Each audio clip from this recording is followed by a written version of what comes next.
Donc, la boucle sera bouclée avec Rogers Communication. Donc, non, si on prend Rogers, il faut qu'on parle également de Vidéotron. Est-ce que Vidéotron est coté en bourse, cette affaire-là? Non, je pense que c'est plutôt... c'est quoi le groupe encore de Vidéotron?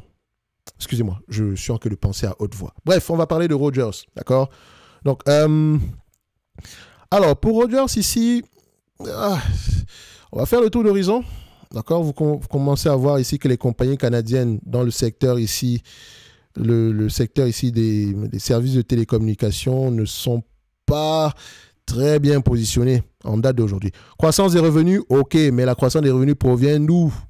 Acquisition organique, ça ne m'étonnerait pas. L'acquisition est tout à fait normale parce que il n'y a que ça qui leur reste présentement.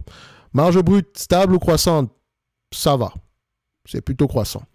Non, est-ce que, attention, plutôt croissance les 12 derniers mois? Ouais, ça va, c'est correct.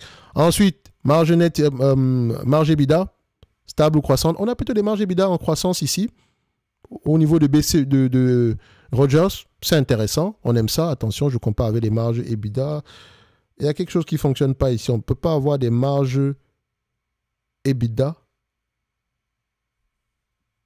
presque à peu près au même niveau que les marges brutes. Ça veut dire quoi? Qu'on a 2% ici de dépenses opérationnelles. Il y a quelque chose qui ne marche pas. Je pense que l'agrégateur ici ne donne pas la bonne information. Ça m'étonnerait beaucoup. Parce que ces entreprises doivent avoir des coûts de production assez élevés. Donc, si on prend les marges, les marges nettes ici, en tout cas, c'est quelque chose à aller vérifier encore une fois. D'accord? Ce sont juste des indications ici. Donc, on va poser les bonnes questions. On pose les bonnes questions, on aura les bonnes réponses. Donc, quand on va lire nos rapports financiers, on va essayer de voir quelle est la différence entre les deux ici. Pourquoi les marges nettes, la différence entre les marges brutes et les marges nettes sont assez... Pourquoi est-ce que la différence est assez petite? D'accord? Donc, ensuite, qu'est-ce qu'on regarde ici? Le nombre d'actions, est-ce qu'il augmente ou diminue? Bon, il augmente énormément, mais surtout avec l'acquisition la dernière fois. Donc, on a peut-être financé cette acquisition-là avec une émission d'actions. Ça ne me dérange pas tant que le bénéfice net par action augmente. Est-ce que c'est le cas? Bon. Voilà, vous avez la réponse devant vous. C'est pas trop ça, ça a plutôt stagné. Donc, ensuite, qu'est-ce qu'on a ici en termes de marge nette? Plutôt stable, non, moins élevé que d'habitude ici. Toujours aller vérifier s'il n'y a pas des éléments extraordinaires également. Si on prend la marge des free cash flow, margin, qu'est-ce qu'on a? On a quelque chose à combien? D'habitude, on avait du 10% ici. Et là, on a plutôt du 9% par là. Légèrement en dessous de ce qu'on a tendance à avoir d'habitude. Donc, quand on prend le net income ici et le free cash flow, histoire de voir si les deux parlent le même langage en termes de volume, sur le même graphique, ça donne combien? Vous voyez, ils ont tendance à aller dans le même sens ici. OK. Maintenant, dette nette sur EBITDA, inférieur à 5, on a plutôt 4,8. Dette nette sur EBITDA, moins le CAPEX, parce que ce sont des business à capital intensif. Qu'est-ce qu'on a?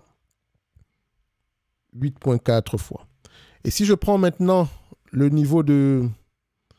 Si je prends maintenant le niveau de free cash flow, point de vue volume, et que je compare ça à la dette nette du point de vue volume en date d'aujourd'hui, est-ce qu'on peut repayer la dette nette en moins de 10 ans ici avec les free cash flow? Non.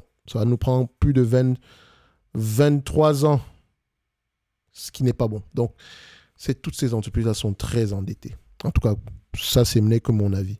Maintenant, combien de fois les bénéfices du marché payent vraiment pour ce genre d'entreprise? On sera entre 15 et 20 fois les bénéfices, minimum 10, maximum 20. Ici, encore une fois, je prends déjà l'entreprise par rapport à elle-même. Ensuite, on compare par rapport aux entités dans le même secteur d'activité. Ici, c'est 15 fois les bénéfices. Sur les 20 dernières années, c'est à peu près 15 fois les bénéfices. Donc, on va se limiter à 15 fois les bénéfices, c'est correct. Donc, ici, on s'attend à peu près à des bénéfices aux alentours de $3,33 d'ici 2027. C'est un business qui semble 54% du temps, les analyses sont en raison, on va apprendre toujours avec des pincettes. On devrait même peut-être normaliser ici, mais bon, pas plus grave que ça. $50 l'action ici, donc 15 fois les bénéfices de 2027 par rapport à 15 fois les bénéfices, ça donne à peu près $50 l'action, moins la dette nette. On a une dette nette de combien en date d'aujourd'hui? 1, 2. Dette nette de combien? Bon, si je prends, on n'aura presque plus rien ici. Et comme je l'ai dit, cette entreprise peut également avoir des actifs cachés. Et il me semble ici que bon, je ne paierai pas également plus de 10 fois les bénéfices attendus à cette période-là. Donc, ça peut prendre aux alentours de $33,30. Ça, c'est pour Rogers Communication. Et pour Rogers, attendez, Rogers, j'ai pris l'entité nord-américaine ou canadienne. Il faut que je travaille avec l'entité canadienne. 40,80 $ au Canada. Donc, ça va nous donner ici aux alentours de 48 $ par là, canadien. D'accord? Donc, l'entité canadienne est légèrement sous-évaluée. OK?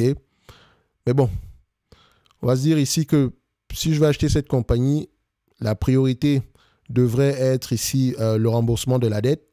Donc, quand je vais lire les rapports financiers, écouter les conférences calls, j'aimerais qu'on me parle du remboursement de la dette. Sinon, ça ne va pas me plaire.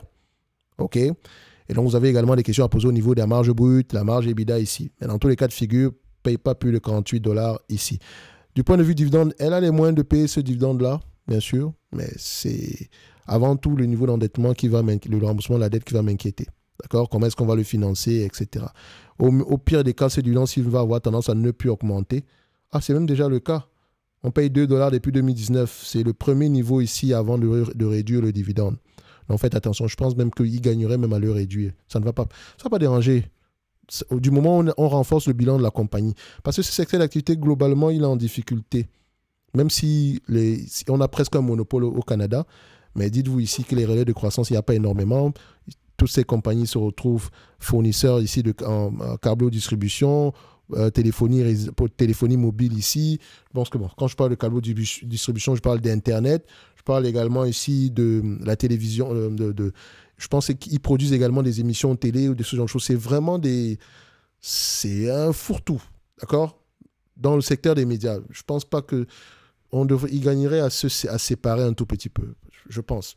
Garder la fourniture Internet et les services mobiles ici et la télévision, on pourrait laisser ça à d'autres entités. Je pense bien. Ça pourrait permettre ici de rembourser une partie de la dette. Mais ça, ce n'est que mon avis. Je pense à voix haute ici. Mais bon, ce n'est pas le type d'entreprise qui devrait nous intéresser.